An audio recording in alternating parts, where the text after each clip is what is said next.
So, again, good evening, and let us continue. Is everything said? Everything's okay. How was the contemplation? Yeah, someone came to me afterwards and oh, I'm dead. They rightfully do. I'm dead. So they really went into it fully. There was no kind of holding back. It was really cool. So I like to meet dead people. So okay, so let us come back to the making a wish, the Chaitanya Sutta, Gutra 10-2. And we have basically gone through it, but maybe just go through the reverse order as well. It comes in the reverse order to the very end, but then we'll move on to the next sutta afterwards. And it says, in some mendicants, the knowledge and vision of freedom is the purpose and benefit of disillusionment and dispassion. Disillusionment and dispassion is the purpose and benefit of truly knowing and seeing. Truly knowing and seeing is the purpose and benefit of stillness. Stillness is the purpose and benefit of bliss. Bliss is the purpose and benefit of tranquility. Tranquility is the purpose and benefit of rapture. Rapture is the purpose and benefit of joy. Joy is the purpose and benefit of not having regrets. Not having regrets is the purpose and benefit of skillful ethics. And so mendicants' good qualities flow on and fill up from one to the other, for going from the near shore to the far shore.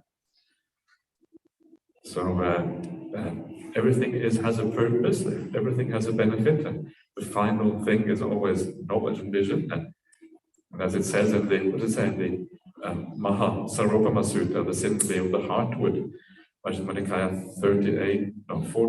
39 and 40, I think, yeah. It says that you should never give up until you reach the final benefit and purpose.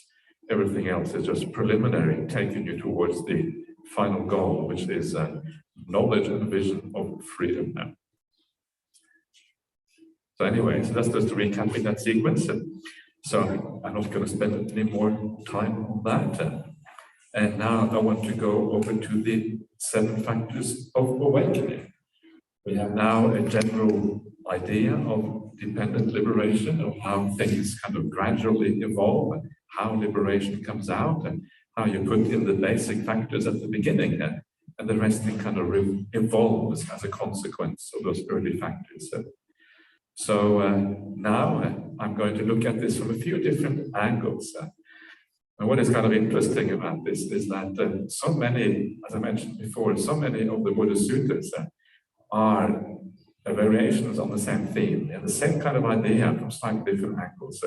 And one of these ways of looking at this dependent liberation sequence is precisely the 7 factors of awakening, with a slightly different angle to it.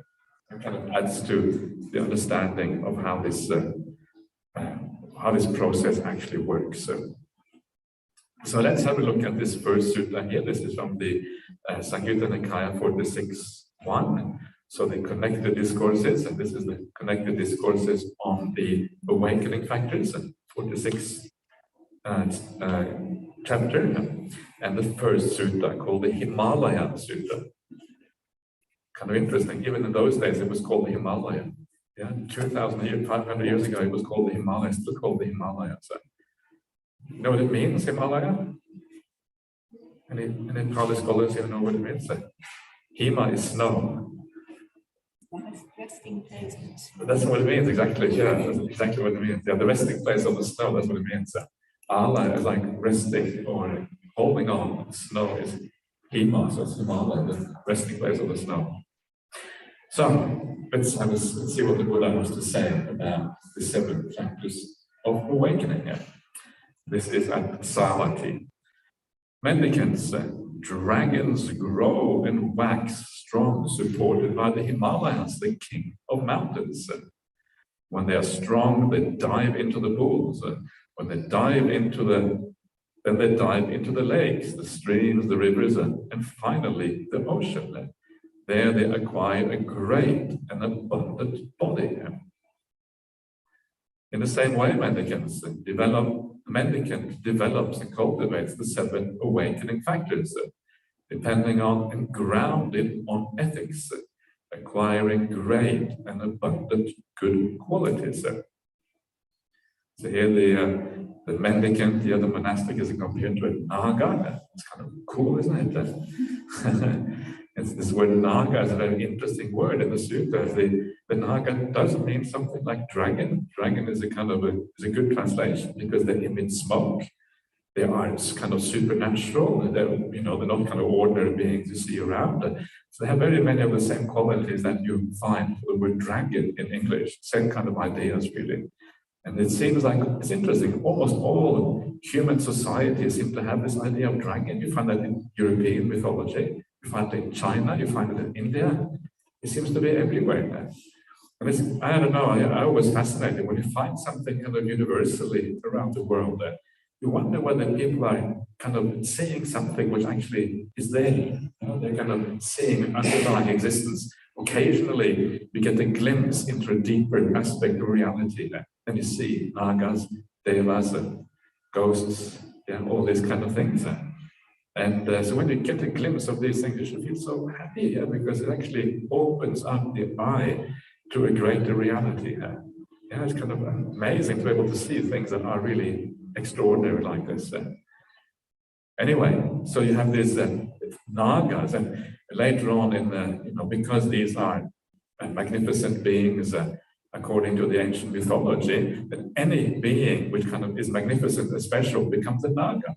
So the elephants are also called nagas in the past, especially the really big elephants, they're called nagas. And the monastics, or the people who attain awakening or go wrong way on the path, they're also called nagas, like a human nagas. So any kind of marvelous and mysterious being, like the arahant, is called a naga. These are kind of like dragons, basically. So watch out for those dragons.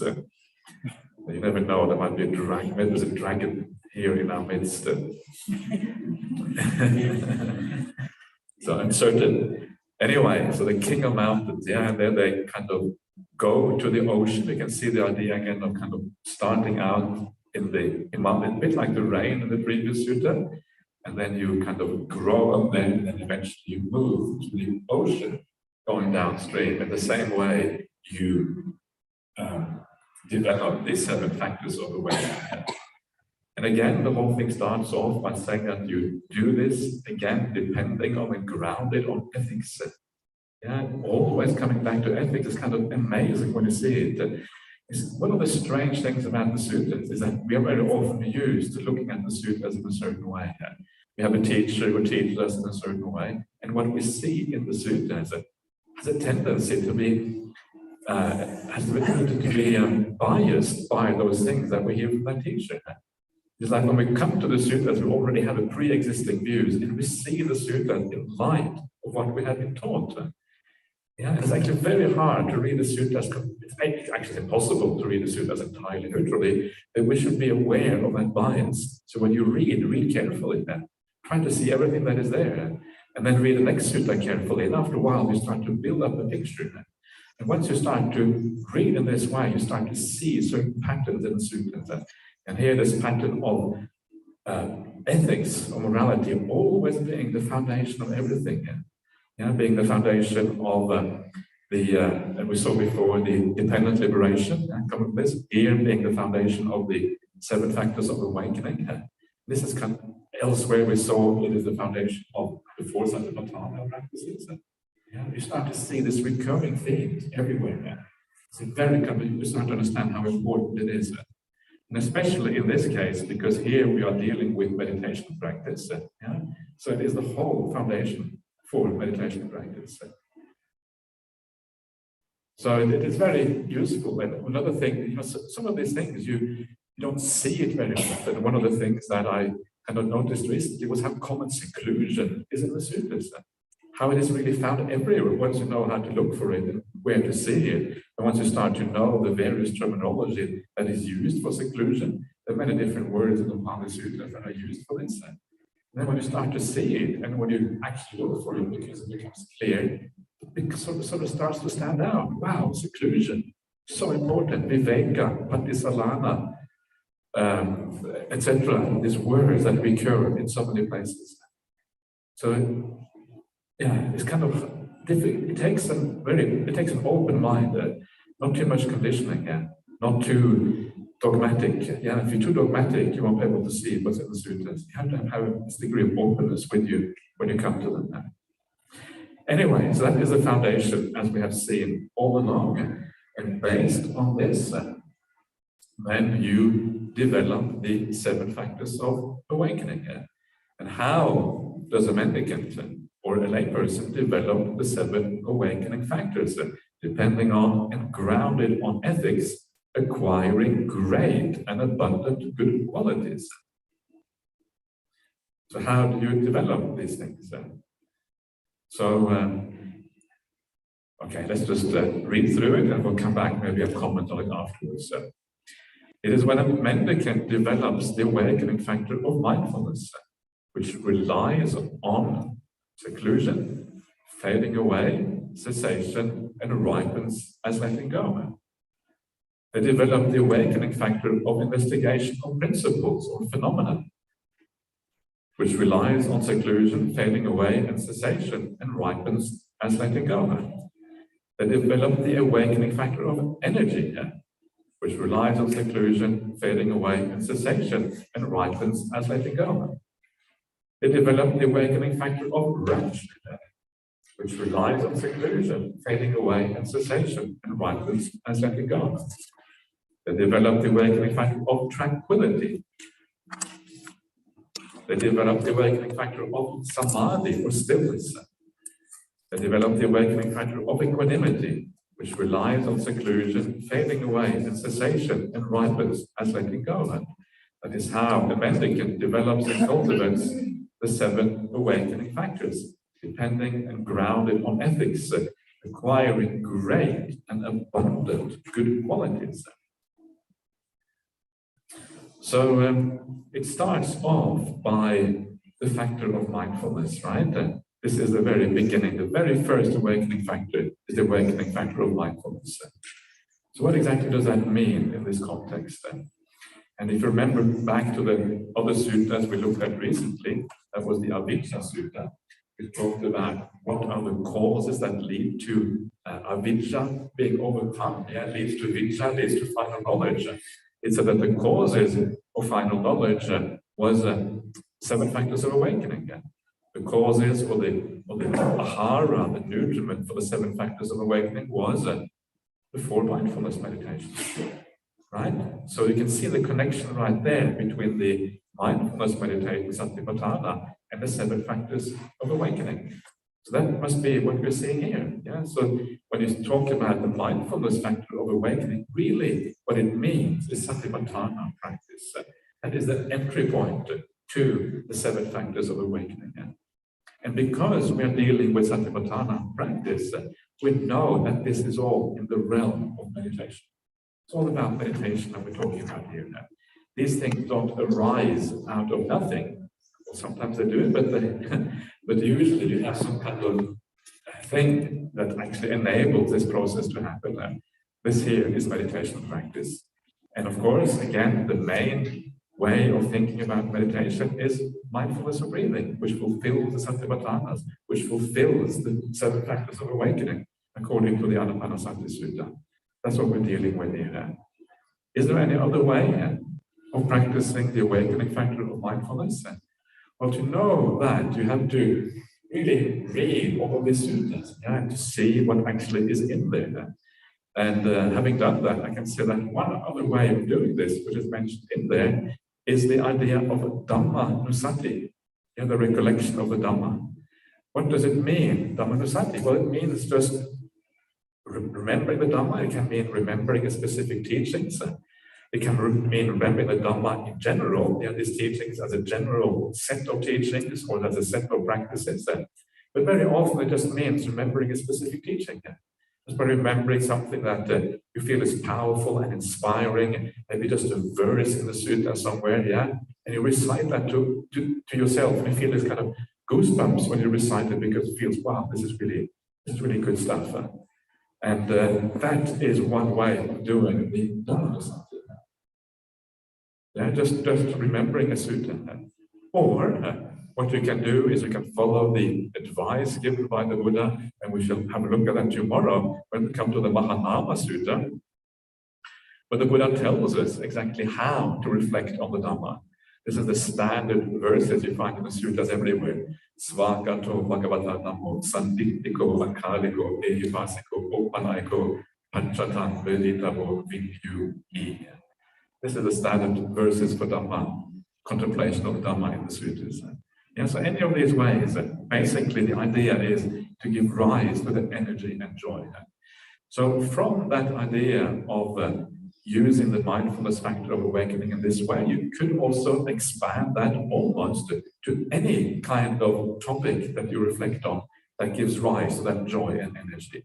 Because what you really want to access is the joy and energy that leads the meditation onward. So it could be Buddha-nusati. That's also a kind of investigation of Dhamma, right? It could maybe be Sangha-nusati even.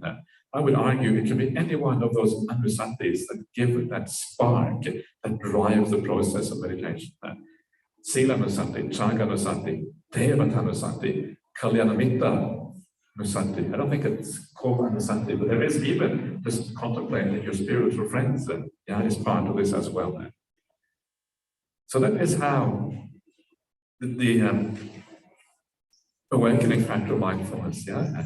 And but remember, because it is about meditation practice, yeah, the mind has to be in the right space to be able to do that. This is why it is all grounded on and depending on virtue, because that is what puts the mind in the right space.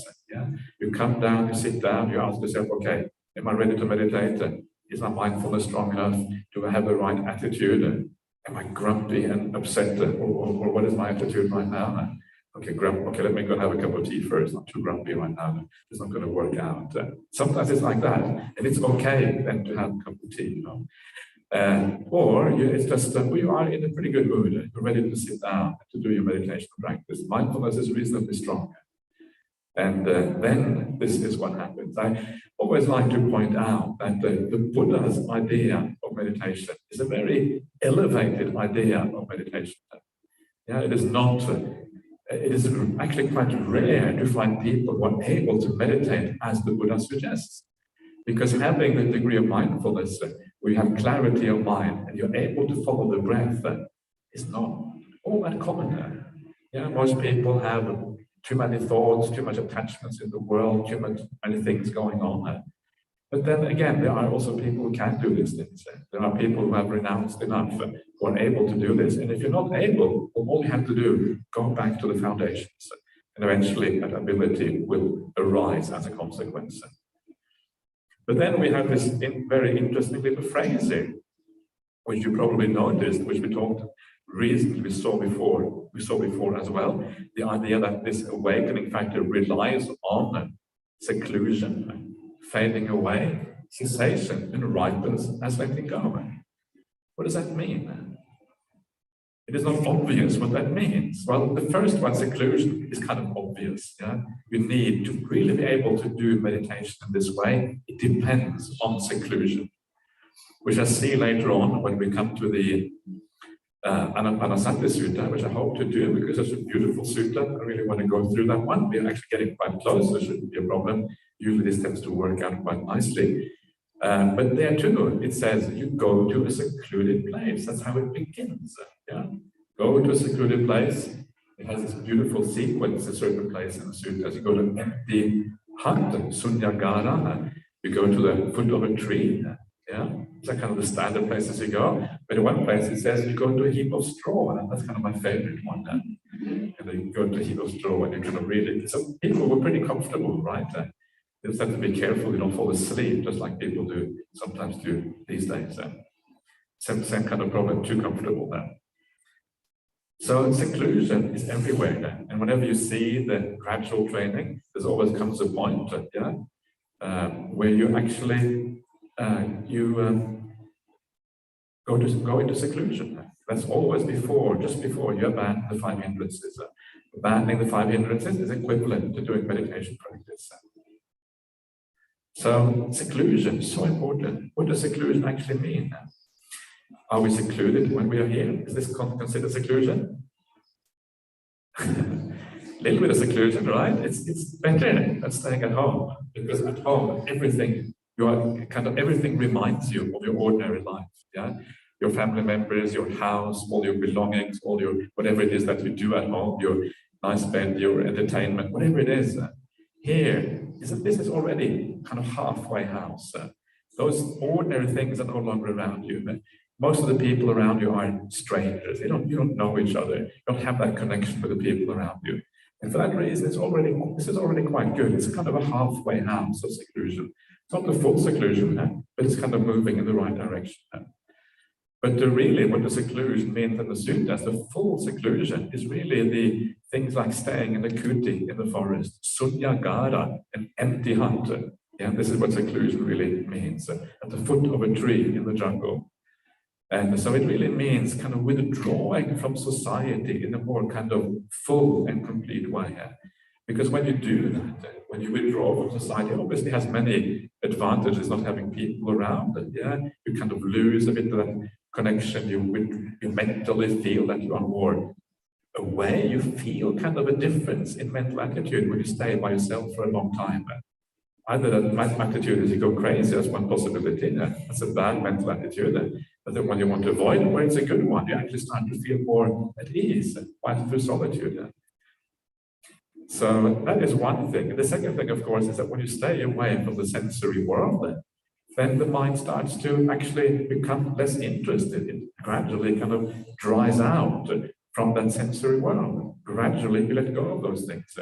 If you are stimulated by sensual things around you all the time, and that is exactly what city life is about. Yeah, city life is about being able to enjoy things in the city, go to the coffee bars, and occasionally I go to the coffee bars, I have to admit that, but not so often. Usually I drink coffee in my kuti. But more importantly, go to see entertainment in the city. That's where we kind of find partners, usually in the city. That's where we kind of go on dates and all of these kind of things. So it is like a sensual realm, the city, whereas the forest is the exact opposite. The forest is one of those great things whereby even though the forest is beautiful in so many ways, it's green, it's bright, maybe you see some amazing animals, the sunlight coming through, nature can be very beautiful, but it is a kind of beauty that is allowed on the Buddhist path. Isn't that great? You go out, you go into the forest somewhere, you enjoy nature. Actually, that enjoyment of nature is actually okay. Because everything in Buddhism is like a movement towards something greater.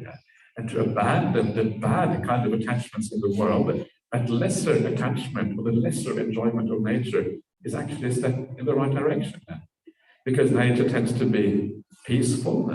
Yeah, nature tends to be relax the mind. It doesn't excite the mind at all. It usually tends to calm it down. You hear the wind in the trees, the kind of the rustling in the leaves, depending a bit on where you are in the world.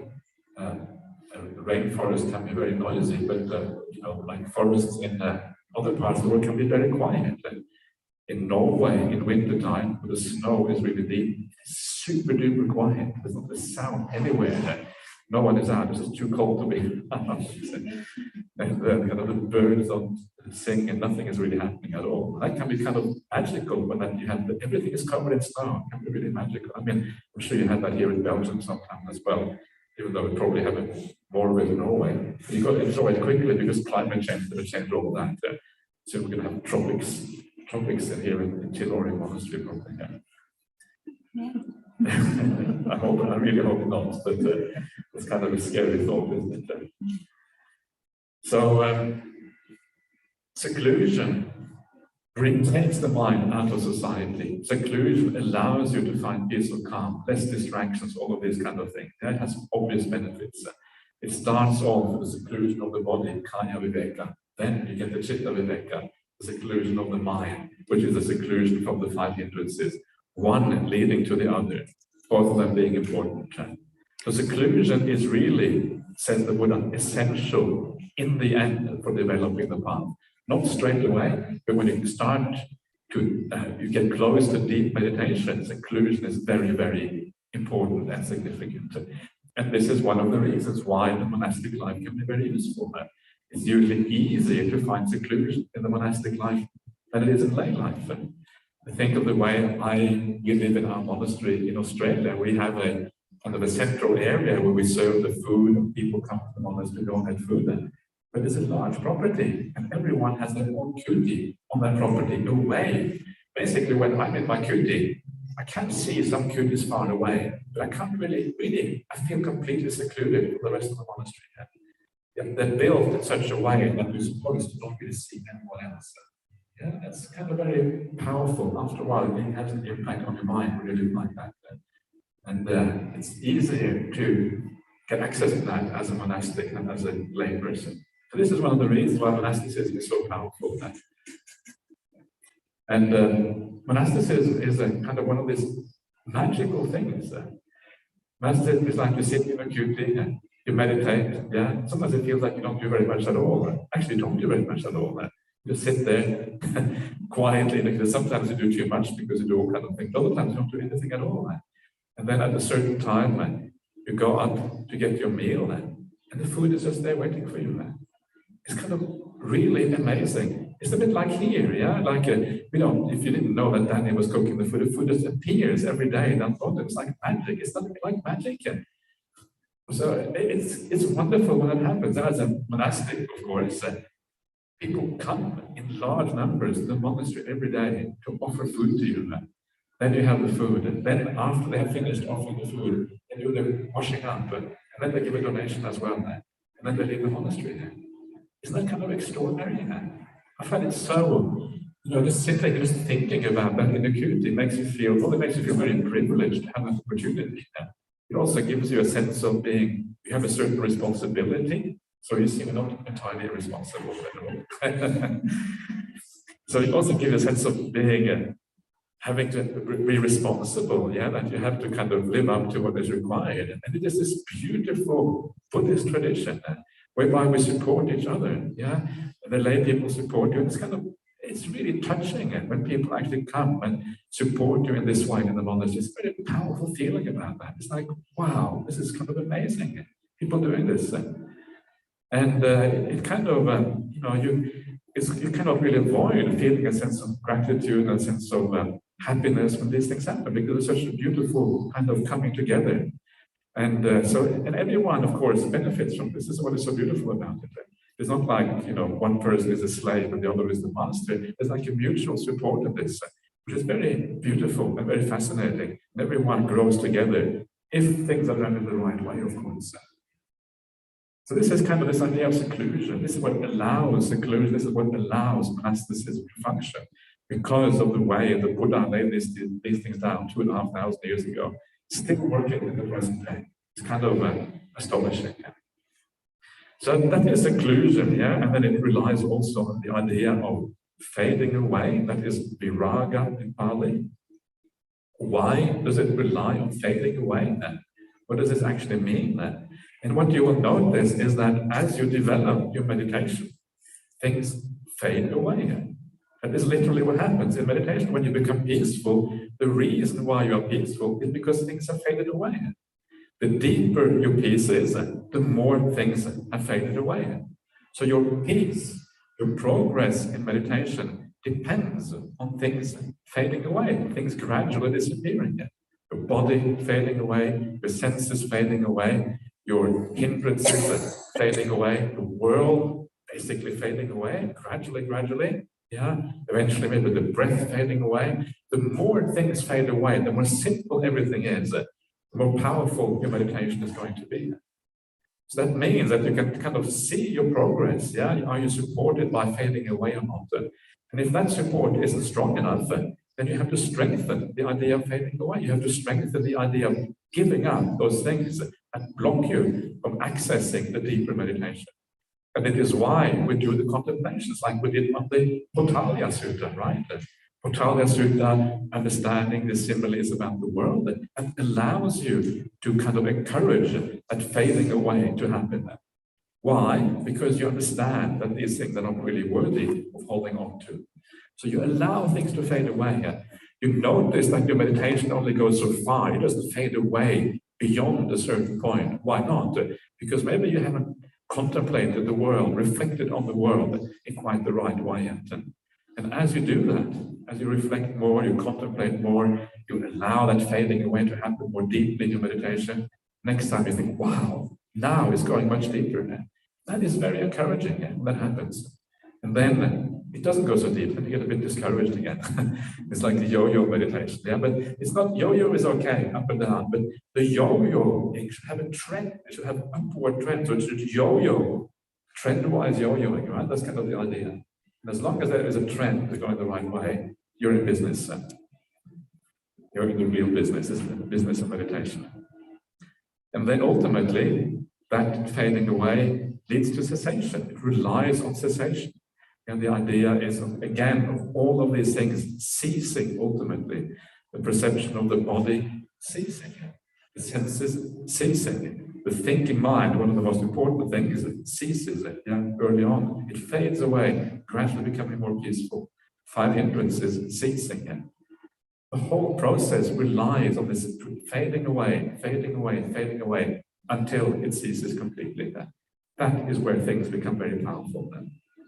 This is this idea of what's going on here. You can see this in your own meditation. This is not just theory. Every one of you will know exactly what I'm talking about. By having had some experiences in your meditation, you will know what this means. And then it ripens in letting go. What does that mean then? Well, it ripens in letting go in the sense that when you go really deep, you understand, because the things have ceased, you start to understand them in the right way. The best way to understand anything is to see its cessation. When you understand its cessation, then you have come completely out of that thing. And when you have come completely out of a thing, that is when you can understand what it is. This is like the famous simile of a tadpole in the water. Tadpole doesn't know what water is. It's always been in water, always lived in water, no idea what it is. Only when the tadpole becomes a frog, jumps out of the water, now I know what water is. Because now I have the ability to see the difference. The water has ceased, therefore I can understand it. In the same way, when things cease, that is where insight happens. And this is why I was saying before that just watching painful feelings in your body is not necessarily going to give you any great insights. Much more insight into painful feelings by abandoning them completely and then understanding them from the point of view of cessation afterwards. That is where you really understand it. So when you see things in this way, you see they have ceased, you have understood their full impermanence, you understand when they are impermanent, they have ceased, when they are gone, you are more happy, so there must be suffering. And when they are gone, really gone in a deep way, you don't even have access to them. And that those things you don't have access to cannot be a self. So therefore, again, you see not self as well. You can really see everything gradually in terms of the 3 characteristics. And each one of you will have done that to some extent already. Every time your meditation goes well, this is exactly what you're seeing. You're seeing the impermanence of things fading away. You're seeing that certain things that fade away, they were painful because you're more happy when they're gone.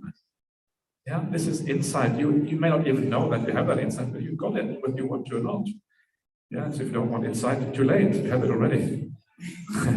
That's nice, isn't it? Sometimes we're not really sure what's going on. Of course, you can strengthen that by deliberately looking back on these things, by deliberately contemplating what is happening. That makes it more powerful. But insight is almost automatic as you go through this process. You ripen to let it go, eventually let it go, because you understand it as suffering and not self. You're no longer interested in it. You let it go, no more craving, no more desire for those things. Paṭicca-samuppāda is this thing that happens towards the very end of the Buddhist path, when craving comes to an end. That's what it ripens in, the ending of craving, letting go of all of this stuff. This is what these 4 words mean. Beautiful words, seclusion, fading away, cessation. And the more you understand this through personal experience, the more you understand the power of these words and what they actually refer to. Eventually, letting go of everything. So that is the first factor of the 7 factors of awakening. Then And then comes the second one, you develop the awakening factor of investigation of principles or investigation of phenomena. And the first thing to understand, as I also mentioned before, is that these factors of awakening, they come in a particular sequence and they are causally related to each other. So the first one leads to the second one. The second one leads to the third one, and all the way down. Yeah, it's not a random sequence, or they are unconnected. They are directly connected to each other now. So this means that as your mindfulness deepens, as you practice your mindfulness meditation, the satipatthana, watching the breath, then the investigation of principles then emerges out of that. It's like a deeper aspect of that initial mindfulness. What is it? Well, what investigation of principles is? It is defined in the sutras as knowing what is wholesome and unwholesome, knowing qualities that are bright and dark, knowing what is blameworthy and blameless. Yeah, you get this idea. Again, it's this division of the mind into two sides, that which is bad and that which is good. That's essentially what it is. Just like we were talking about the paṭicca-samuppāda, the two kinds of thought, dividing the world into two piles, a good pile and a bad pile. This is the same thing you're doing here, but here you're doing it with very refined states of mind. So this here is really very similar to what we see in the very last part of the Satipatthana Sutta. Satipatthana Sutta starts off with contemplation of the body, then you have contemplation of feeling, then you have contemplation of the mind, and the last one is the same thing as you have here, contemplation of principles or contemplation of phenomena.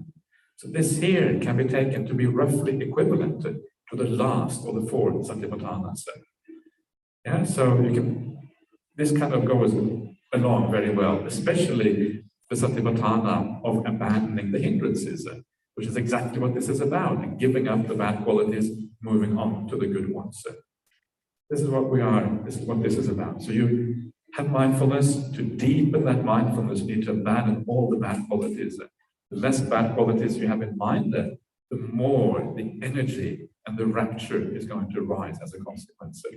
The amount of hindrances you have is going to be in direct opposition to the amount of energy and rapture you have in your mind. It's inversely proportional, as you might say. So, so then you, same idea again, things fading away, cessation, seclusion, and then that natural development of that is then the development of energy, which is the next factor here. The awakening factor of energy. What exactly is that? We haven't really seen the word energy in the previous sequence when we talked about the dependent liberation, but energy is also an intimate aspect of this whole thing. Energy develops all the way through this, the mind becoming more and more powerful. So what is the difference between energy and effort? Is there a difference? The answer is yes. There's actually quite an important difference between the two. Effort means that you apply yourself. You have to try. You try to use wisdom to overcome the bad qualities of mind. You try to act with more kindness in the world, all of these kind of things. So effort is really something that you do. You have to try. You have to use willpower to actually make an effort. So this is what effort is about. But energy is different. Energy is something that naturally occurs in the mind when the mind gets peaceful. The mind gets energized. If you're really still and really peaceful, you can feel that energy coming back into the mind because you're not doing things that you're not using your mind to suppress things or trying to kind of control things and all of these kind of things. Just allowing your mind to be the way it is. Energy comes back. This is one of the ideas of meditation, of calming the mind, to bring that energy up. This is a naturally occurring energy. It's the feeling of the mind being bright and powerful. And of course, once you have that energy, this is also one of the iddhipadas.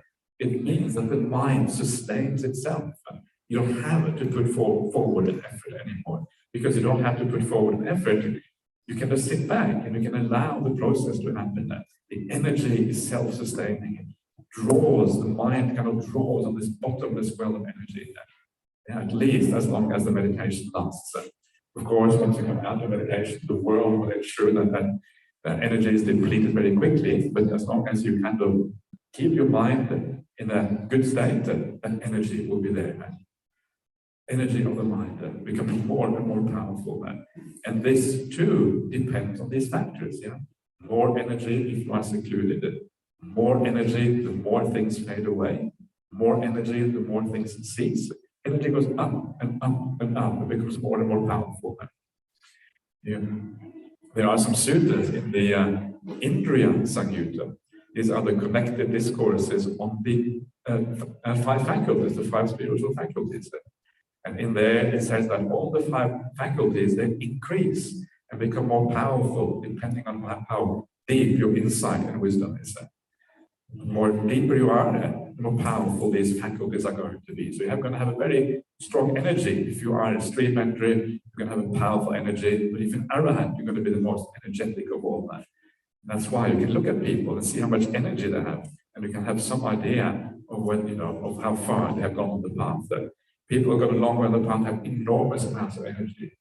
Like I was mentioning before, Ajahn Brahmali is like this powerhouse walking around. You look at him, and he looks like he cannot strength because his body is a complete wreck. He can barely walk, so he has no energy. He doesn't have really any energy of the body, but his fat is short, fat, and completely almost incapacitated. He can't do anything.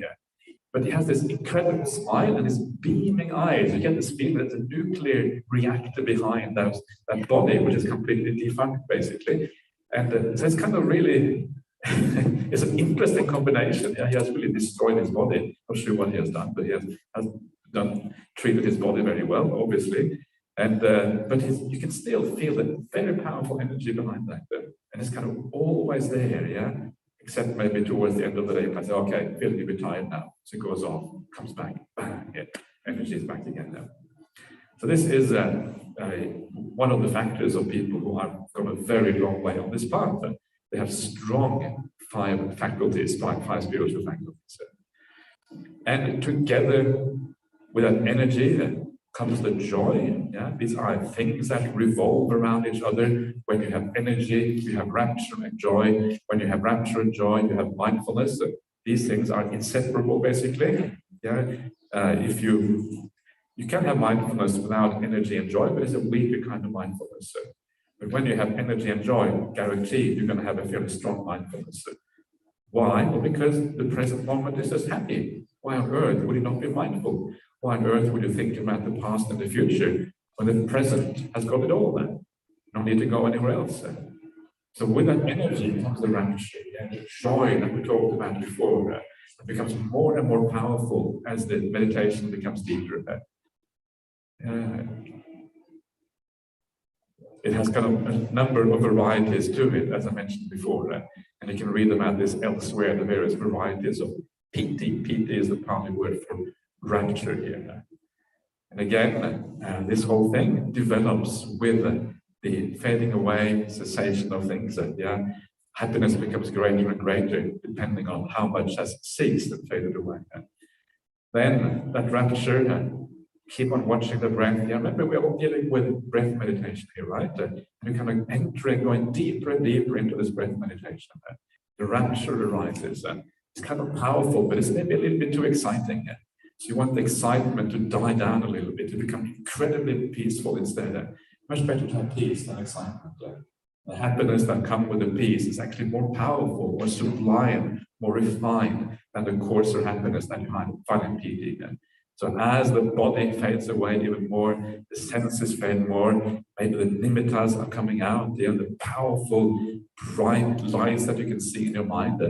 Most people simply have these nimittas. They are described in certain suttas, like in the Upakilesa Sutta, Majjhima 128. Find the idea of obasa in the mind, the light in the mind. And the tranquility becomes powerful, and the body becomes really solid. Again, based on fading away and cessation. And then the attraction to these states is so powerful. You can't keep your eyes off these things, your mental eyesight is off these things anymore. It becomes so incredibly interesting. You're drawn into this, drawn into the nimitta. And then this idea of merging, everything merging together. This is what samadhi really means, this unity of things. Yeah? It's called ekodibbuta in the sutras. It means things coming together into one thing. Yeah? It's like unification of mind is one of the translations that is often used. Yeah? This is what samadhi really means at the end of the day, this unification of mind. This is what how it is defined, rather, not really what it means, but how it is defined in the sutras. Suttas-ekaggata, the mind reaching one peak. Agga is a peak. Ekaggata, suttas-ekaggata. So this is what you find here, yeah, because you're drawn into something. Yeah? As you get drawn in, the samadhi just happens. And then eventually you reach that point when you enter a jhana state. It's like the mind becomes, bam, fully immersed. There's a transformation in the mind. You're fully immersed in this samadhi. Yeah? And you can't get out anymore because you don't want to get out anyway, so it's fine. Yeah? Because it's so blissful, you never experienced so much bliss in your life. And as Ajahn Brahmali likes to say, sometimes there's so much bliss. You don't know where you can take any more bliss. You don't know how to deal with it. There's just so much. It's like you can explode or something out of bliss. So this is actually a very important point to remember. One of the things that you see when you see these kind of sequences is that you see a large number and varieties of happiness and tranquility. Start off with pamoja, then you have piti, then you have passaddhi, tranquility, then you have sukha, happiness, then you have samadhi. So when we try to know what a real samadhi experience is, a real jhana experience is, it is actually very, very profound. There's a lot of happiness and peace on the path before we get to the full jhana experience.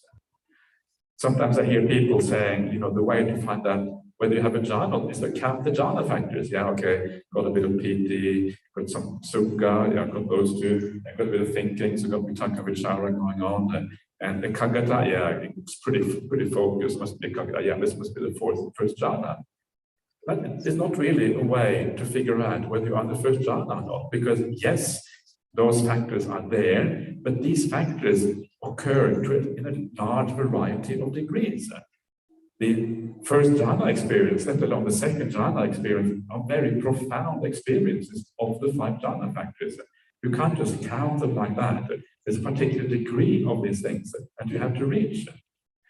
But in the sutras, they often talk about entering a jhana state. It's like you enter an alternative reality.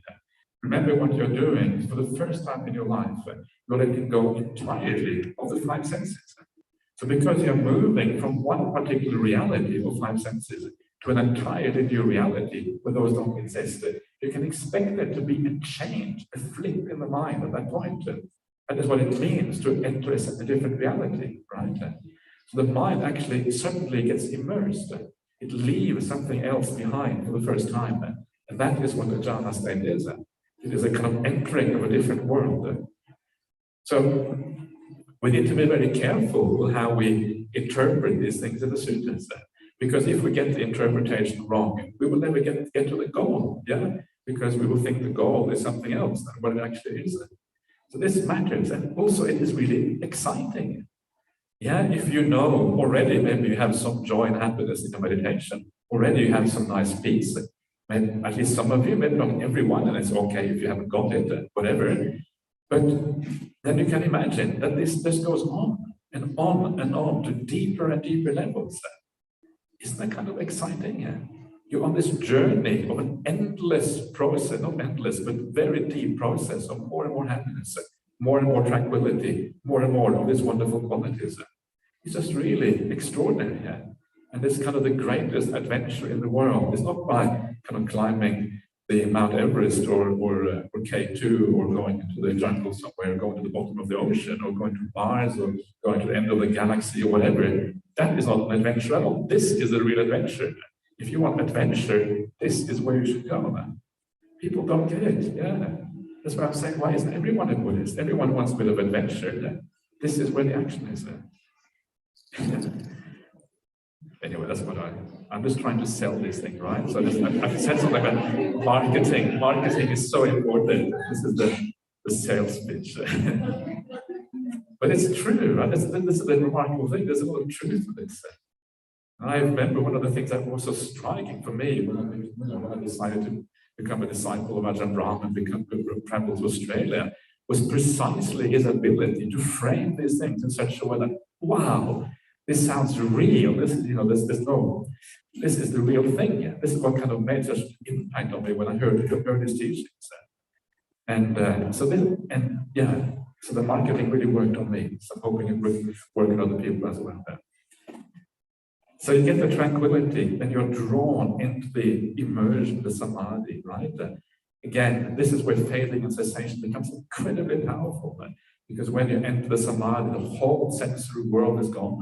There is no access to the will anymore. The will is just blocked onto one object.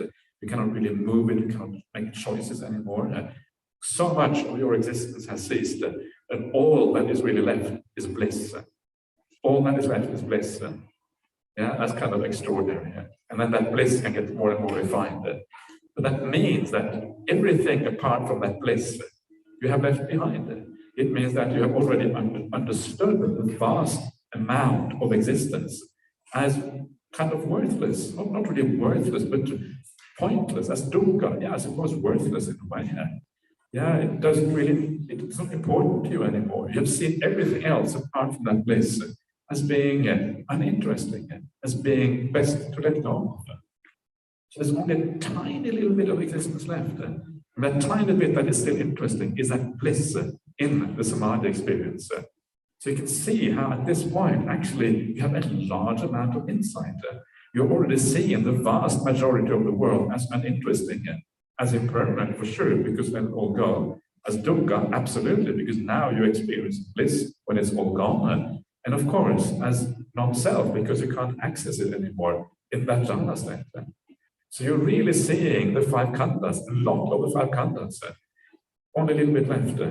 So this is why these states are very pregnant with insight. Yeah? You cannot really take insight and samatha, they belong together.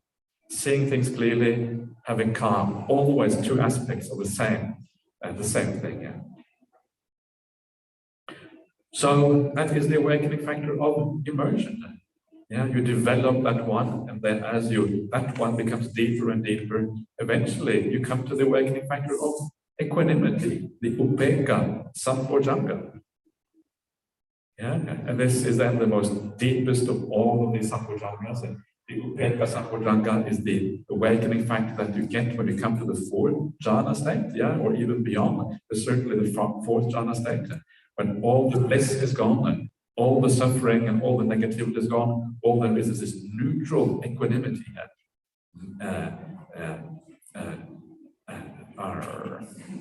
Neither pain nor happiness.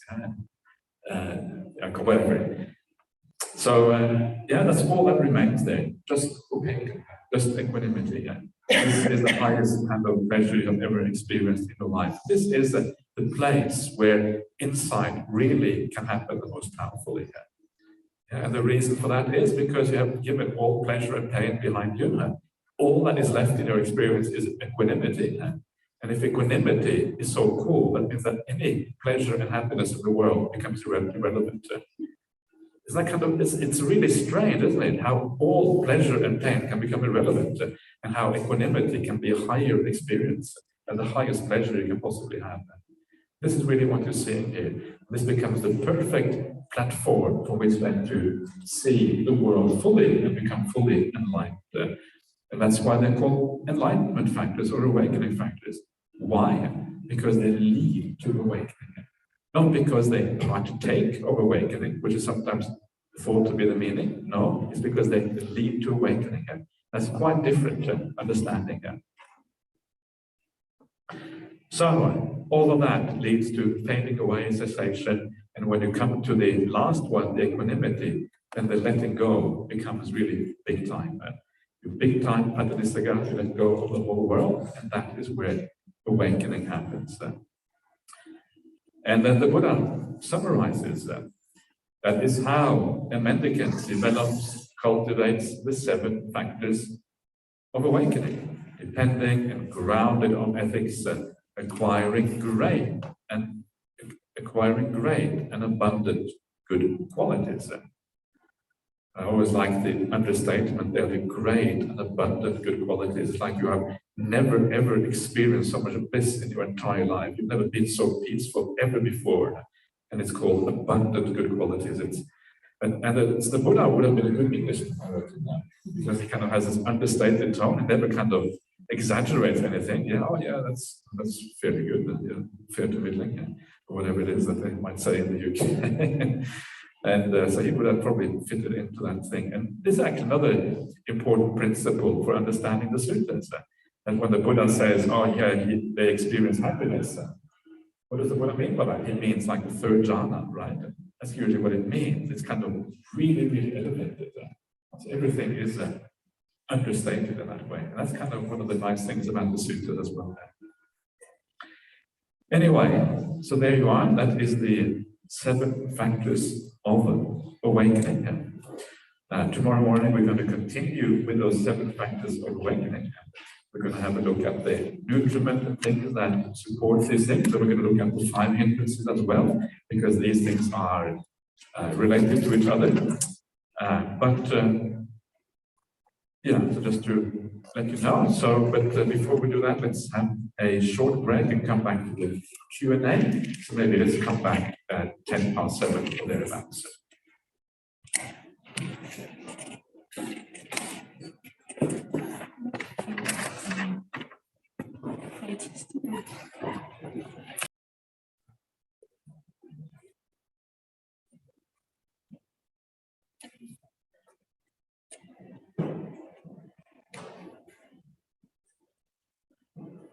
Okay, so let's see what the night brings in terms of questions. Oh, that was a short one. That's a good one. Okay. You're actually very good here. The questions are quite short. Sometimes you get these whole essays. There's really questions going on forever. By the time you read the question, you're exhausted, you can't answer it. So it's the downside there. All right. So, is there a sequence to this, or just no sequence? No? Aha, I see. That's what I meant. Okay, good. Okay. Okay, good. So, okay, here we go. Dear Ajahn, I've been conditioned to think that men shouldn't cry. Okay, I know this is not the time, but the conditioning is so deep, I can't escape it. I'm really afraid of crying in front of people. If your talks are so moving, I may not be able to hold back. How to deal with this? That's an interesting question. Just don't be afraid. I mean, this is kind of the world is kind of always changing, and I think this is a lot of people are kind of emotionally a bit repressed, and they can't really express their emotions properly. And it's quite a common thing, and it's probably more common among men than women. So just whatever happens is okay. I don't think anyone here is going to judge you. So just try to just let go, and whatever happens is fine. I think we don't have to be a bunch of macho men in this community.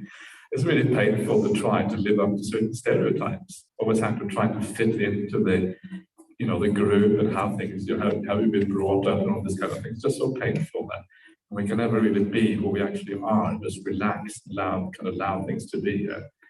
And I don't know, I think it's a sign of strength when you can just be yourself, and you can cry when you want to cry, and you can be joyful when you want to be joyful. One of the things about joy can make you cry as well. Yeah, I mean, so this is quite common, a lot of people say just bow down to the Buddha, it can make you cry. If you really understand what you're doing, you'll cry, but out of joy, basically, out of happiness, understanding what you've got. Ajahn Brahmali always tells me that. He says, bow down to the Buddha, and he cries when bow down to the Buddha, because he gets it. And this is kind of the cool thing. I heard some remarkable stories. There's one story of, this is also a Ajahn Brahm story, and he was dreaming at night. And his dream, he was bowing down to this monk. Yeah, this was one of the famous Ajahns in Thailand, who was considered by many to be enlightened. And as he was bowing down to this monk in the dream, the nimitta, a samadhi nimitta would arise. And this is in a dream, right? It's kind of like, I mean, you have to be pretty unique for this to happen. And of course, the bliss is so powerful. Yeah, you can't dream that kind of bliss. So bang, you come out of your sleep straight away. You're right away, straight away. There's kind of there's nothing. And then it goes straight into samadhi, bang, immediately. Yeah. Isn't that kind of cool? That's kind of extraordinary. You dream, and you don't even have to do any kind of meditation. You just dream about it, and bang, you're going to samadhi. Isn't that that's the easy way to samadhi? And yeah, I never heard that from anyone else. But that is, one of the important things about the Buddhist path, it is an emotional path. That we have to learn to be able to deal with emotions, especially the powerful, blissful emotions like that. So being able to be emotional and letting go, allowing things to be, is actually an important part of this path. So for that reason, if you are able to kind of just allow your emotions to take the course, it is actually much better. And I think it's a sign of strength or a sign of weakness, a sign of kind of being in tune with yourself and kind of doing things in the right way. So anyway, good luck. See what happens. So okay, it's very rare that I get a question that we've never got before. That's that one I never had before. So thank you for giving me something new. That was cool. So okay. Next question, how to define spirit and spiritual? What do we mean by spirit and spiritual? Well, that is up to us. We can define it whatever way we like. Yeah? And you can, of course, look it up in some kind of dictionary. They will have defined it there in their own way. You go to the OED or whatever, kind of the standard reference work. So spirit can mean the stuff in a bottle. That's a spirit. But don't go for, that's the wrong kind of spirit, right? Don't go for that one. That's the bad spirit. So that's not what we mean by spirit. So what we go for is what we mean by spirit usually is like a ghost usually. That's the word spirit means. It means that's some kind of being that we cannot see immediately. Could maybe even be a deva, could be a spirit. And it usually means a ghost, like that is invisible, like the spirit in the bottle, but literally where you kind of shake the bottle, the other then kind of rubs the bottle and the spirit comes out, that kind of stuff. That is usually what spirit means. The spiritual usually means that what has to do with the mind, or maybe even the soul, depending on how you define spirit. But I would just go with the definition of mind. Yeah? It's basically, it has to do with mental development. That's how I understand spiritual in my life. Developing the mind. Yeah? And maybe having some kind of goal down the track that is really, having a specific goal for this path. It's the opposite, really the opposite of the ordinary development in the world, which is all material. We're trying to get hold of sense pleasures and these kind of things. That is the development of worldly things. It has to do with the five senses. The spiritual is the opposite of the development of the worldly five senses. It has to do with the mind, basically. Yeah. It's interesting, people often ask, what is Buddhism? Is it a religion? Is it a philosophy? Is it something else entirely? And that really depends how you define this thing. Is it a religion? Well, many people certainly treat it as a religion. Is what the Buddha taught in the suttas, is that religion in the ordinary sense of the word? It's hard to really classify Buddhism. It kind of transcends all these boundaries, right? That's kind of the weird thing about Buddhism. So I would say maybe it's religion, maybe it is not. Ajahn Brahmali always says it's a religion for tax purposes. That's what he says. It's a very pragmatic definition of religion. So as long as well, exactly, that's the point. Yeah? So as long as the authorities are happy with that definition, then you go with it. But is it really a religion? Well, what about the philosophy? Is it a philosophy? And again, certainly many people have tried to make Buddhism into a philosophy.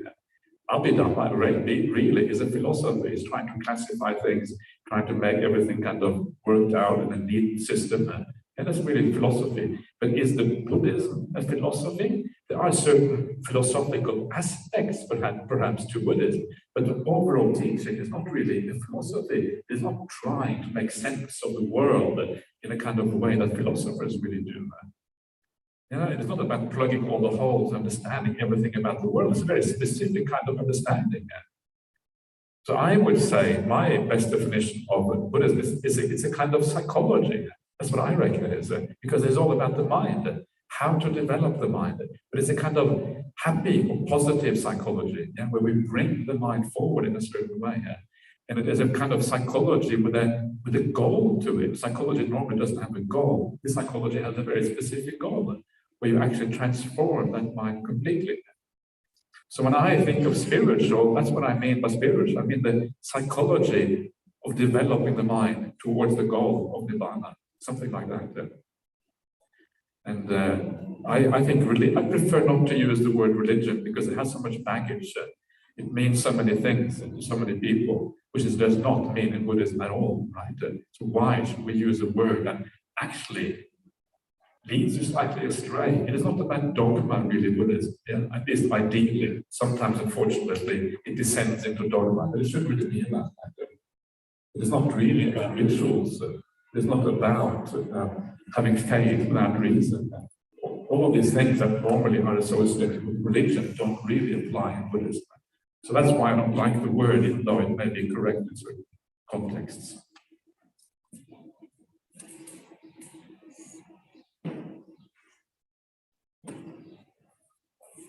Okay. So what are the fundamental differences between Mahayana and Theravada Buddhism?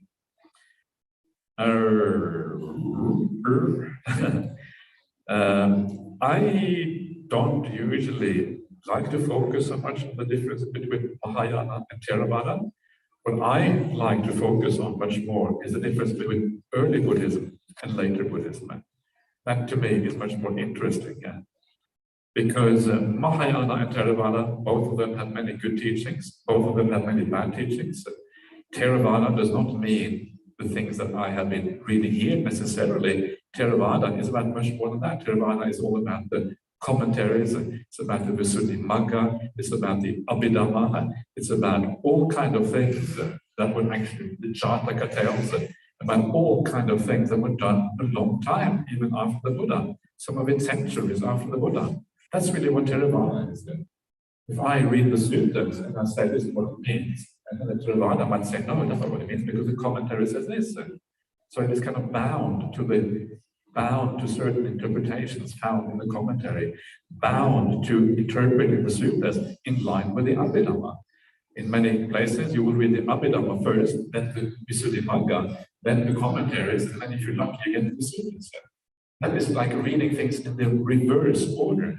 And when you eventually come to the suttas, you're already so brainwashed by all this other stuff that it's impossible to read the suttas on their own, as a standalone thing. And that is really the downside of that sort of thing. You are already so conditioned into a particular worldview that you read momentariness, you read kind of, you read states. Sometimes you read translations of Buddhism. Even Bhikkhu Bodhi makes this mistake. The Dhamma is translated as states. And Dhamma means, in the Abhidhamma, Dhamma means like specific states. It means like states of the mind or states of the material phenomena. This is what it means in the Abhidhamma. So by translating as states in the suttas, really what he's doing is reading the Abhidhamma into the suttas, even though the Abhidhamma is much later. So it's actually the wrong way of doing things. So states is not really an acceptable translation, better to translate something like qualities. That's what it means more like in the suttas. This may seem like a very refined point, but it is still, the distinction between early Buddhism and later Buddhism is still a very important one. And what you find is that in Mahayana schools as well, like in China, where everyone is Mahayana, they still have early suttas. Just like we have in Theravada Buddhism. Those early suttas are called the agamas in Chinese translation. You go to Tibetan Buddhism, which is even later. The real Buddhism came to Tibet quite recently, compared to everything else, maybe the 11th century or something like that. Or even it's quite late. It came before that, then it kind of got lost and got reintroduced. So it's a very recent thing. So in Tibetan Buddhism, only have a very short or a very small number of early Buddhist texts. Most of it is later things. And there are Mahayana scholars who say these are the early texts. This is what the Buddha said. They agree with us, or with what I would say is the early Buddhist teachings. So I think this is a much more important distinction, early versus late. And then all of Buddhism has access to those early texts. So it depends how you practice within that sense that actually is important. Yeah, so that is, to me, the important distinction, early Buddhism and later Buddhism. So what is the difference between Mahayana and Theravada? Well, one of them is Mahayana has more emphasis on bodhisattvas. Yeah, that's one of those things. But actually, a lot of Theravadins as well practice bodhisattva these days. So again, kind of erases the distinction to some extent. And they have many other suttas in Mahayana we don't have in Theravada, which talks about all kinds of things, like the paṭicca-samuppāda sutta was mentioned the other day, like the paramita sutta, like the Lotus Sutra is a kind of famous Mahayana sutra. The Heart Sutra, which is closely related to the paramita sutras. Sutras, there are many of them. And yeah, so again, I don't think this distinction is all that, it's not so important. Early and late, much more important, in my opinion. Do you want to say anything about Mahayana versus Theravada? No? I said, okay.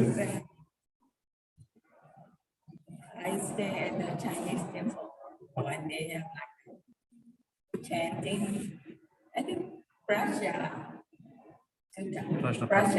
Mita Sutra. Yeah. Okay.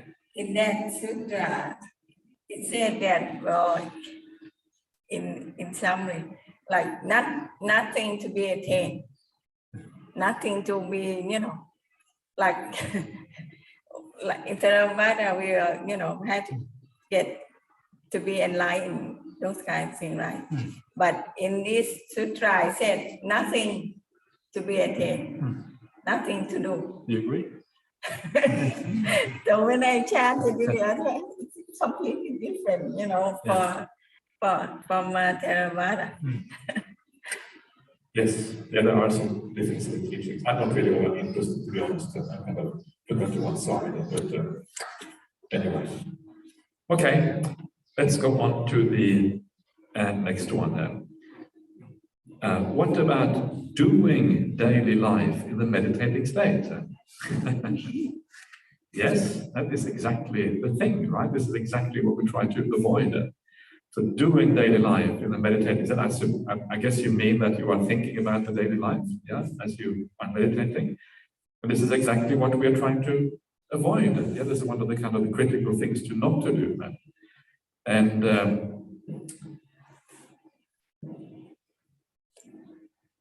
what do you mean when doing? What you mean is having a meditating state in daily life. That's what you mean, isn't it? That's what you mean. What about doing daily life in the? Yeah, that's exactly what you mean. Yeah. Okay, this was a bit difficult to interpret. You mean living daily life in a meditating state? Yeah, that's what you mean by this. I think. I don't know exactly, but I hope that's what you mean. So what we are trying to do in daily life is to have enough mindfulness so that you know what you're doing. Yeah, you can react in the right way. You can think about things in the right way. You can have enough mindfulness to speak correctly, or your words don't come out of your mouth so fast you have no idea what's going on. And that's what happens if you get very kind of mind runs very fast. Your speech comes very fast as well, and you're actually unable to really hold it back and to properly evaluate what you should be saying and what you shouldn't be saying. So in daily life, we should have enough mindfulness to have sati-sampajanya. That's what sati-sampajanya is in. We're talking about before. Enough mindfulness to be able to regulate your conduct. Yeah, to know what is going on. Am I getting angry now? Okay, be careful. Are things going the wrong way? Am I kind of thinking too fast? Okay, stop a little bit, close my eyes, and sit a few minutes of meditation behind my desk or something. Yeah.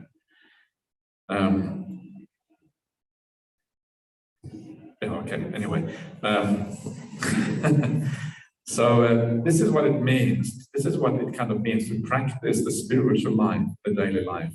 I wouldn't call it meditating. It's not meditating, because meditating really means sitting down prostrate or not necessarily prostrate, but sitting down, watching your breath. That's what meditation is about. Yeah? Or developing metta, where all beings be happy and well, developing some kind of deep meditation.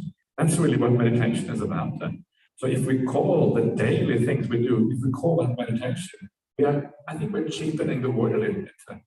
And we have to be careful if we cheapen the words and we bring them down, they have less meaning, and we lose kind of we lose some of the profundity of the Buddhist path. If daily life becomes meditation, well, then a little bit of bliss becomes jhana, and then the great bliss becomes nibbana. This is what happens, every time you kind of make things a little bit less than they actually are in the suttas, you bring the whole path down, and then you don't actually get the full results of the path. This is one of the big problems in Buddhism in general. So you have to be very careful in one's interpretation. So don't call it meditation, call it living mindfully. It's not the same as meditation. I know a lot of people in the world use these terms differently from what I do, but I'm just trying to kind of get closer to the suttas, the way I speak around this. So call it meditative living, not meditative, mindful. Oh, this is going to be very confusing. Call it mindful living, You live mindfully, Call it kind living, Call it virtuous living, call it all of these things. This is the right way of thinking about it. And then reserve the word meditation when you sit down and you're trying to be extra peaceful on the cushion by watching the breath or whatever. Then I think we are closer to how the Buddha talks about these things.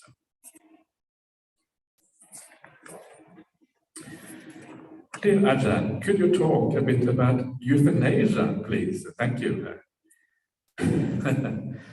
I forgot that we are kind of in the heartland of euthanasia, aren't we? This is kind of Holland and Belgium are kind of famous around the world, kind of being on the cutting edge of euthanasia. So that is, yes, so indeed, it's a very important and interesting topic here. So the question when we talk about any kind of ethical problem in Buddhism is that we have to understand where Buddhist ethics come from. What are the root things that decide in Buddhism whether something is ethical or not? And in the Anguttara Nikaya 3, it's the numerical discourse in the 3s, there is a sutta that talks about called roots, Hetu Sutta, I think it's called that. And this sutta basically talks about the roots of good and bad karma. When is karma good? When is karma bad? And it's very clear from that sutta that this matches the whole outlook of Buddhism. Karma is bad if you're coming from a bad motivation. If you are driven by greed or by selfishness or by anger or by stupidity or anger or ill will or fear or whatever, then if that is the motivating thing that drives your action, then you make bad karma. But if what is the motivating power that drives your action is actually compassion, goodwill, understanding, knowledge and insight, the lack of fear, these kind of things, then it is good karma.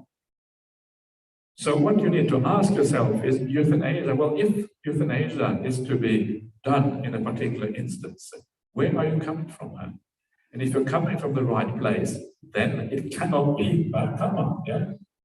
I mean, often karma is not that clear-cut. Often it's kind of bit grayish. But if you generally are coming from good qualities of mind, then euthanasia is not going to be bad karma. So it is not bad as such in Buddhism, euthanasia. It really depends entirely where you come from. This is true for everything in Buddhism. Things like abortion, for example, one of those very kind of controversial things in the world, especially these days in America, etc. Again, it depends on where you're coming from, how you're doing it, why you're doing it, all of these kind of questions, how early you're doing it. It's a very complicated question in Buddhism. So euthanasia will depend on case to case. But if you are a very sick person, you know that your prospects of living are very bad, there's only very short left to live, you are in unbearable pain that you cannot really deal with through palliative care and these kind of things, and you have no prospects in doing any Buddhist practice because it's just kind of, this is too miserable, whatever, and you decide you want to die out of compassion for yourself and also maybe for your carers. What's the point of caring for somebody when they're kind of at that stage? And you think, maybe dying isn't such a bad idea. And I would say in those situations, when you know that you're coming from the right place, you made the decision in advance, and you know you're not coming from depression or anything like that, then I would say probably it's perfectly fine.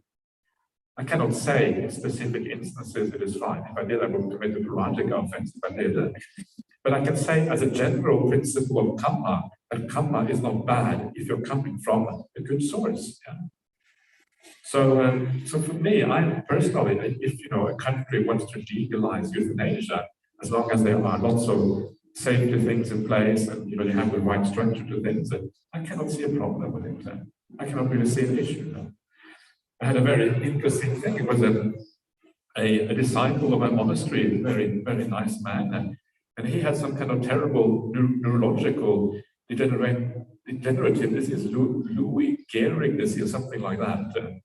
Some kind of, what basically meant he could do less and less until eventually he became a complete vegetable, just had to lie there and couldn't do anything at all. And so he came to me and asked me about euthanasia. That was kind of scary because he was a specific example, right? You have to be very careful how you phrase things, otherwise you end up as a non-monk before you know it. Because a paṭicca offense is an offense that ends your monastic life on the spot. So he asked me, what about euthanasia? I'm thinking about euthanasia. And so I gave him, well, this is what it says in the suttas, yeah? I don't think it is bad karma, personally, if you do it in the right way. And then he went ahead and did it. That was kind of a very powerful moment because I never expected to actually be in that situation where I advise somebody and they actually do it based on that advice.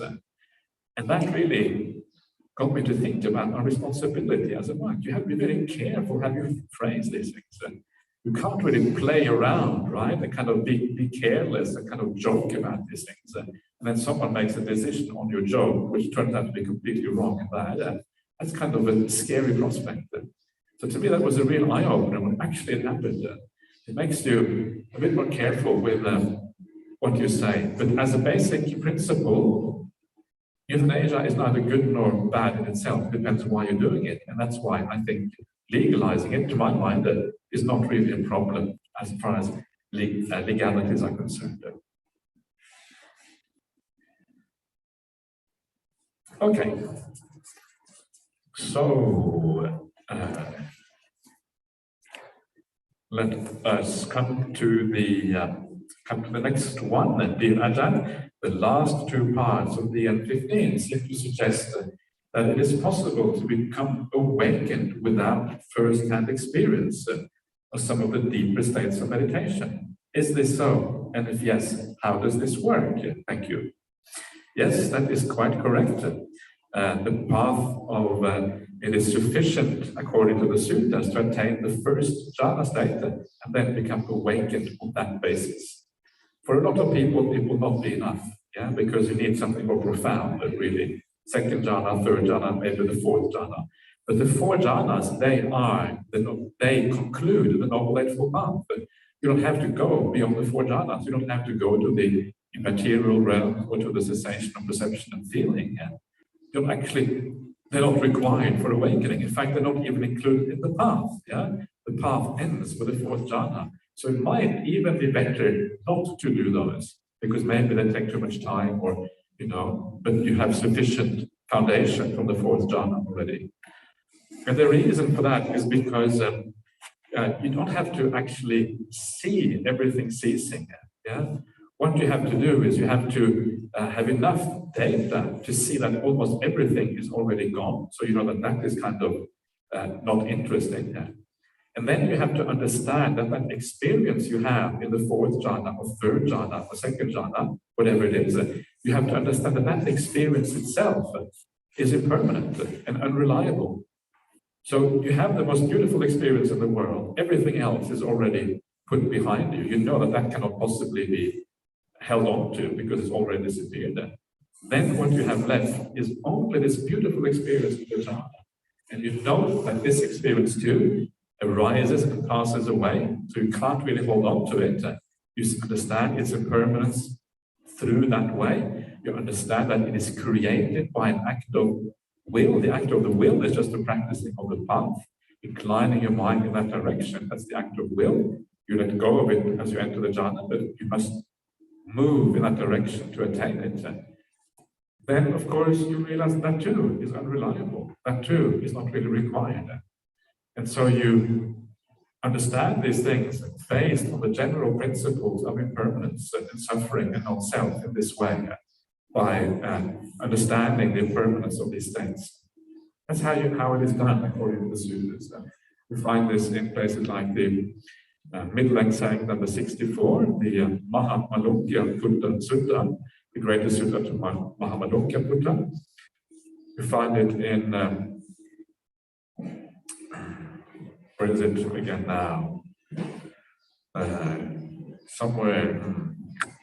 Anyway, it is found in a number of places in the suttas, this kind of a description of how the awakening happens all the way at the very end. So that's how it works. Yeah, you don't need to take it all the way to see the cessation of everything. It is enough at a certain point to understand the impermanence of the state that you are in.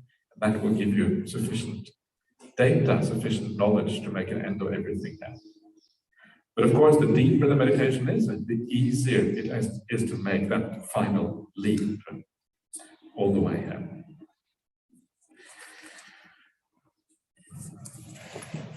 Okay, so we are coming to the last two questions. And here the entire path from beginning to end can be found within this fathom-long body. That's exactly right. What are the words in Pali for the fathom-long body? Can you explain them? Well, a fathom is an English word which means something like 1.8 meters, something like that. A fathom is an ancient measure of length. What is the Pali word of fathom-long? Gee, that is asking a lot. Our fathom-long, what is it again? Fathom-long body. This it must mean. Okay, I'm gonna look it up for you. There's a special kind of service for you, just to kind of give you the Pali word. So even though you are the only one here who is interested, and I of course I'm very interested as well, then we should be able to find it. Fathom-long bodies, fathom-long bodies.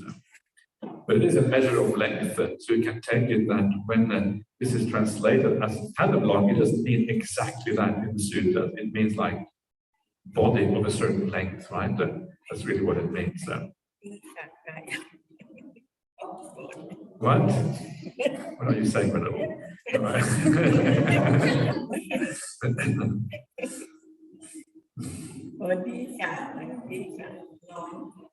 Diga body. Yeah. It's not exactly.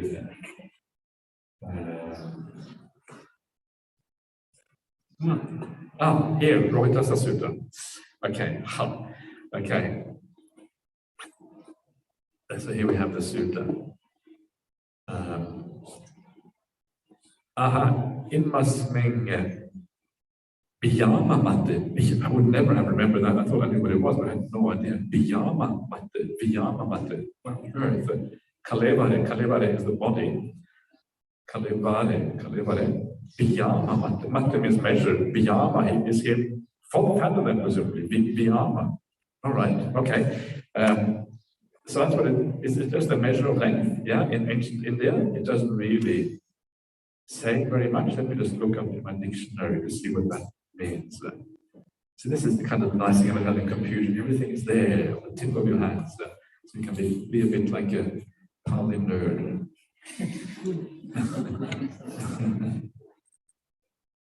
When I was young, nerd was big bad. These days, being a nerd is good. Things have changed. So take pride in your nerdiness.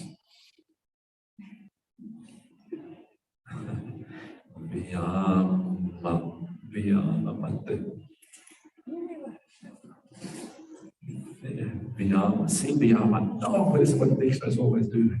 You can possibly move your identity.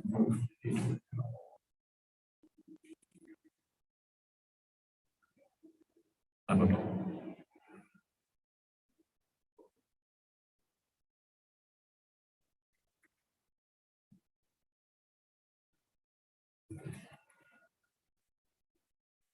I'm not sure why you're interested in this, but hopefully, I'm not sure if this is going to lead to enlightenment straight away, but we'll look it up anyway. Vimala. Vimala, here we go, Vimala. A fathom, literally, the dictionary says a fathom, which is kind of amazing. Measured by both hands, being extended to the full length. So the full length of your arms in both directions. Okay, that's interesting. Because I think the meaning of fathom in English is 1,000th of a nautical mile. Is that right? A nautical mile, fathom is 1,000th of a nautical mile. I think so. A nautical mile is roughly 1.8 kilometers. So a fathom would be 1.8 meters. That is roughly the size of a person. 1.8 meters, maybe a little bit less, but on average. And this is like, so this is very, very similar to the idea of fathom in English. I hope I may have got that completely wrong, but that's what I kind of. So that's the fathom wrong body. Yeah. So the idea is just a way of talking about the body. Yeah. So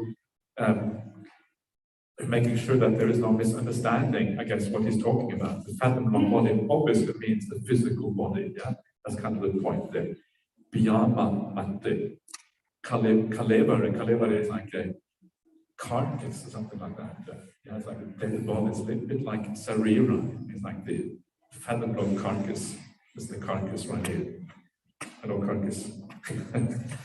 So it's kind of nice to think of yourself sometimes in those terms, yeah, as a carcass, as kind of this body with bodily parts and all these kind of things. And I don't know if you have ever seen, there was an exhibition many years ago. There was a German, I don't know, he was a little bit mad perhaps, but his name was Günther von der Hagen. Have you heard about him? And he had an exhibition, he would travel around the world, and it's called Kaffeewelt or something like that, body worlds. And he was also in Australia, and we happened to have a global conference of Buddhists in the main exhibition center in Perth at that time. It was a really big conference of people from around the world. At exactly that time, Günther von der Hagen also had his exhibition, the Kaffeewelt exhibition. My apologies for my terrible German pronunciation, but and so he went in there, of course, and looked at these bodies, and all the skin is taken off, and they have gone through a process that he called plastination, so they kind of become conserved for very long periods of time. And it's kind of interesting to see a body without skin. You know, they're all saying beauty is only skin deep, and you really realize that when you went to that exhibition, beauty really is only skin deep. They're taken with the skin. It's like, whoa, yeah, what am I actually attracted to? This is actually what you're attracted to. And so that kind of, they look nice. Okay, you were there. Yeah. So you reckon the body is quite nice? I believe that. Yeah. Okay.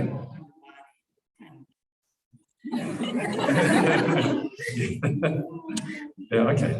That's it. But the eye is very ugly. The eye is kind of bulging out. That's kind of really. The eyes were that, and everything else was pretty dodgy with us. Anyway, so this is just the fathom of body. Sometimes it's kind of nice to think of yourself in this way. That's I don't know. I guess maybe as a monastic, I'm sure for lay people might not be the same, but it's interesting. So anyway, what are you asking? Can you explain them?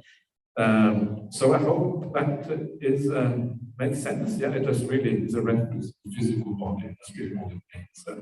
And just to make that clear, the word kaya in Pali that I mentioned before, that is usually translated as body, is a much richer word, very, very rich word, which means a lot more than body. So if you want to say physical body, you want to avoid using the word kaya, because it often gives the wrong impression. But use kalevara, or you use sarira, or you say fathom block, or something like that, to make it clear that you are referring to the physical body. It must mean sasanya, together that has perception, this percipient fathom on body. So in other words, the body with its mind, or something to that effect. All right, so let's come to the last question. Is this the last question for tonight? Yeah, okay, good. So let's see what it has to say here. In a sutta describing the 5 khandhas in terms of impermanence, there are the metaphors for the lump of foam, for form, the bubble, right? on water for the experience or feeling, that's right, mirage for perception, trunk of banana tree for the will, and the magician playing tricks for the crossroads for consciousness. Can you explain the last two metaphors? I thought that impermanence was no duration, momentariness, but here it points towards void, illusion, and emptiness. Can you say a few words on that matter? Okay, we have a bit of extra time, so this is a rather big question.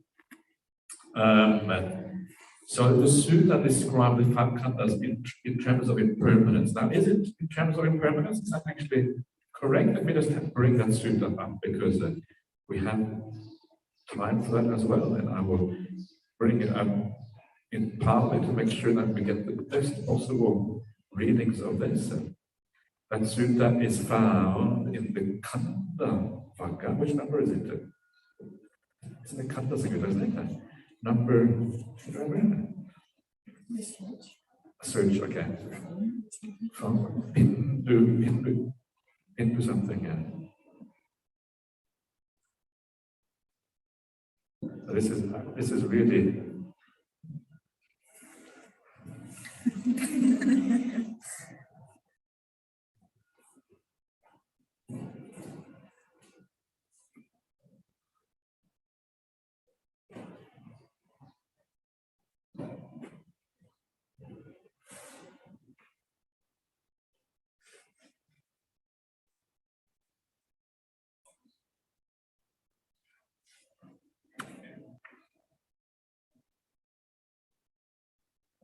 $95, wasn't it?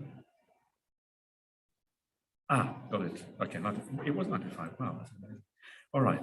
Okay, so the Khandha Samyutta Sutta is 95. Dupama Sutta.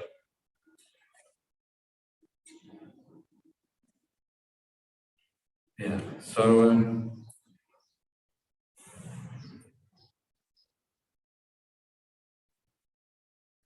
Yeah, it doesn't actually talk about impermanence. It actually does talk about the lack of essence of non-self. Yeah, that's what actually the sutta is about. It says there that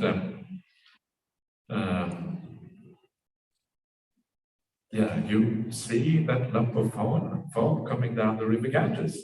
Yeah, and then you observe it, and when you observe it, you see it as empty. Ritaka is empty. Tucca also means empty. Yeah, asada without core. For what core could there be to a lump of foam? In the same way, you look at form, uniform, future, past, present, far away or near, subtle, gross, all these kind of things. And when you observe it carefully, you see it in exactly the same way. You see it as empty. It doesn't have an essence. It is hollow, just like that foam, lump of foam. Yeah? So this whole sutta actually is about lack of essence. Lack of a sense of self, lack of a core, not really about impermanence. That maybe is the first point to make. Yeah? That is actually what it is about. So that's exactly what you say towards the end there. It points towards void, illusion, emptiness. Can you say a few words on that matter? So it's kind of obvious when you see a lump of foam on the river. And it is all water bubbles, essentially, or bubbles formed by, thin membranes of water or whatever. And it's always changing, yeah? One little bubble pops, another one arises. It's kind of moving around all the time. It's a very good simile for the body, because the body is always changing shape a little bit. You put on weight, you lose weight, you grow up, become tall, and you start shrinking again when you become older, and all these kind of things. Yeah. So the body is always changing shape, a little bit like the bubbles on the river Ganges. But eventually, all those bubbles must disappear. There's no, they kind of one bubble pops, another bubble pops, and there's no essence to it. It's just this empty phenomenon without anything really at its core. Last bubble pops, and it's gone, and there was nothing there really essential to that in the first place. So this is the idea of the body, this thing that morphs its shape, it changes into one thing or another thing all the time. But when you look at it, ultimately, there's nothing there that you can point to the real body. It arises out of the earth, built up out of porridge and sticky rice. This is literally what it says in the suttas. I'm just quoting the suttas. Built up out of porridge. Yeah, you eat porridge when you're younger, so you're going to become stronger, right? That's what I did anyway when I was a child. I ate porridge. Am I the only one here in porridge? Maybe not. So you eat all of these things, right? Not rice porridge in Norway. It was other kind of like oats porridge, that kind of stuff. Yes, Thailand rice porridge. So yeah, so you arise out of the earth, you go back to the earth again. The body just being this kind of physical phenomenon that really is nothing except for the earth itself. And this is one of those great contemplations that you find in the Satipatthana Sutta and elsewhere, thinking about yourself in terms of the four great elements. Yeah, earth element. You come out of all of this stuff, and then we're disappearing, and afterwards we are no different from things around us. If you are able to right now feel this body as just being part of the environment, coming out of the environment, then going back again, that's already quite a nice way of gaining insight into the non-selfness and impermanence of this body already. It's a very simple contemplation, but one that is worth a little bit of effort, the idea of the four great elements, earth, water, air, and fire. It is the way the whole ancient world referred to the body. These days we have the periodic tables, we have quarks and protons and whatever, but that kind of is less useful, right? It's actually better the ancient way of dividing it, in my opinion, because we can relate to that much more easily. Yeah. So the body is empty, and then you have the feelings. Yeah? The feeling is like a bubble, one bubble on the water.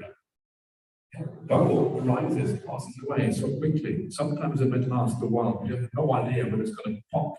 The bubble is gone now.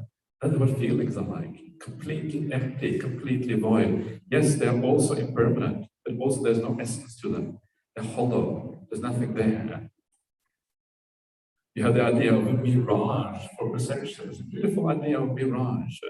What we see in the world is so uncertain that we don't really know if we're seeing anything truthful at all. Two people looking at the same thing see completely different things. One day you feel a bit depressed, the world looks dark, the next day you're happy, the world seems bright. Which one is right? None of them are right. Both are kind of right from your perspective, but it can change so incredibly fast. So how much it's like a mirage, there's nothing really there that has a reality to it. Then you have the idea of the trunk of the banana tree for the will. The banana tree has no essence to it, has no core. You take off one leaf, take off another leaf, it's like peeling an onion, take another leaf, take another leaf off, take another leaf off, and eventually you come to the center. What is there in the center? Nothing. It's like a meditation practice. You calm down the will, you let go of a little bit of will. Okay, and a little bit of will goes. Another part of the will goes, okay, another part of the will goes. Your mind becomes more and more peaceful. You let go of doing, you let go of choosing, and everything becomes more peaceful until eventually you enter a jhana state. All the will is gone. The will is completely gone. Yeah, what happened to the will? It just disappeared into nothingness. There was no core to it, no essence to it. It has nothing to do with you. It has just disappeared. The disappearance of the will is described in a couple of suttas, like in the Anguttara Nikaya 3, where what is it called again now? I've read the suttas for a long time. It's called yeah, I can't remember it, but it's about basically how the sankharas come to an end. When you enter there's no use of sankharas anymore when you enter a deep state of samadhi. That's what it's about. Yeah? Let go of the will, eventually let go completely. It's all just gone, it just disappeared, just like that banana tree. Yeah? And then the consciousness, yeah, like being like a magician playing a trick at the roadside. That is really a profound one. I'm not really sure if I fully understand that one. It's kind of really profound. In what sense is it a magic trick? Yeah? And I guess it is magic because consciousness is kind of really hard to explain. It depends on all of these things in the world. To be conscious, you have to kind of have feelings as well. You have to perceive things. But at the same time, you are aware. The moment you don't feel, the moment you don't perceive, you can also have no consciousness. It is not an independent thing. Yeah, it is like this. Gives it the appearance. Maybe the point is it gives this appearance of this feeling that is always behind everything else, behind the scenes, as a permanent entity. Because we're always aware, right? We're always conscious of something. So that what seems to always be aware, that thing seems to be permanent, because that thing doesn't really change. It's only the content of consciousness that changes. But then you let go of the content, and consciousness itself disappears. And maybe that is why it's called the magician's trick, because it seems like the most permanent, the most solid, the final thing that you take to be yourself. But that too turns out to be completely empty, nothing there. Maybe something like that. Yeah, a magician's trick obviously is empty. There's no essence there at all. Yeah, in that sense, it is quite obvious what is going on there. There's no. It's just purely an illusion. Illusionists, they're called these magicians very often. Okay, you could. Question about consciousness. You talked the other day. Yeah. You said that when consciousness cannot find nama rupa, Yeah. it will stop. How you think it will stop? How it stops? Mm-hmm. Like when we blow the candle, Yeah. something. Yeah, but it stops because it doesn't, because it has no interest in Amarupa. It doesn't have any attachment to it. It has no inclination towards it. It needs to have that attachment, that inclination, to move on to the next life. If there's no attachment and inclination, consciousness doesn't go anywhere. It doesn't go on to the next life. And because it doesn't go anywhere, there is no Namarupa that it is conditioned by. It is no longer conditioned by anything. It is by itself. So then it just comes to an end because it needs those things to exist. It cannot exist without them. Right. Yeah. So will that consciousness find another nama rupa? But only if you're not enlightened, yes. If you're not enlightened. There's a difference between being arahant and not enlightened. No, I think we're talking about this. When you talk about nama rupa, like patisonti, when the baby will be born, Yeah. it didn't coagulate, Okay, yeah. and then like the nama rupa died or whatever happened, but it didn't live. Okay, that's Then case. the consciousness Sure, yeah. stopped. You said. Yeah, yeah. So that means that consciousness doesn't stop. That means that consciousness has to go to another rebirth in that case. If that consciousness go to another nama rupa. Yeah, yeah. Because the consciousness is still interested. If you're not an arahant, the consciousness will always be attached to something, always have craving, always be driven on. Yeah. So it is only when you're an arahant that it stops. So if you die as an arahant, if you give up nama rupa while you're arahant, then no rebirth. But if you still have craving, nama rupa may die, but you still have to get reborn. That consciousness. But consciousness will then carry on. The other day you said, it stopped. So I wonder how it I stopped. told you, you must not trust me. You have to make sure you have to make So up I thought it would stop like when we blow the candle or something. Yeah. Stop like that or what? That is the famous in the Ratana Sutta, blowing up the candle. Yeah. Nibbantidira yataya paripo. Nibbantidira, the wise people, Nibbantidira, they go to Vimala. Yataya paripo, just like this. The blowing out of the lamp, that's what Nibbana is. Flame going out. That's why extinguishment is such a beautiful translation for Nibbana. Nibbantidira yataya paripo. Okay, everyone. So let's call it a day, and I wish you all a very good night as usual. Please don't think about, there's only 1.5 days left. Don't think about the future. Yeah? Stay on this meditation retreat until the very last moment, because the future comes quickly enough as it does, I can assure you. So just enjoy the last, until the very last hour, make the most of this retreat. Have a very good night, and let's now do the final homage to the Buddha Dhamma.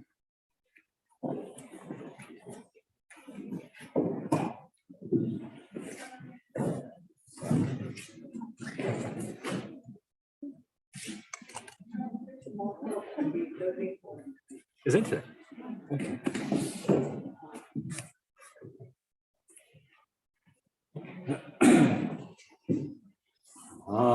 Arahang Samma Sambuddho Bhagava Buddhan Bhagavata Abhivadin Akato Bhagavata Dhammo Dhammam Namasami Supatipanno Bhagavato Sāvaka Sangho Sanghang Namami